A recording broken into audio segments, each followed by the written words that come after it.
evening. Welcome to XLED News, your trusted source for local news updates. I'm your anchor, Cian Luke Giray, and we're coming to you live from Tubod, Surigao del Norte. Today, March 25, 2025, the municipality of Tubod celebrated International Women's Day with a vibrant and empowering event held at the Tubod Municipal Gym. The event featured as a series of activities including a parade, a women's forum, and a cultural presentation.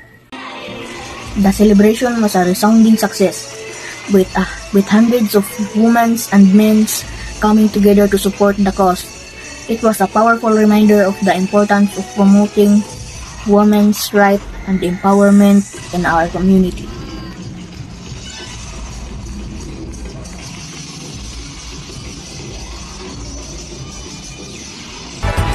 That's all for tonight's special report. Thank you for joining us. Don't forget to tune in tomorrow for more local news and updates. Mga Tuburanon, good night.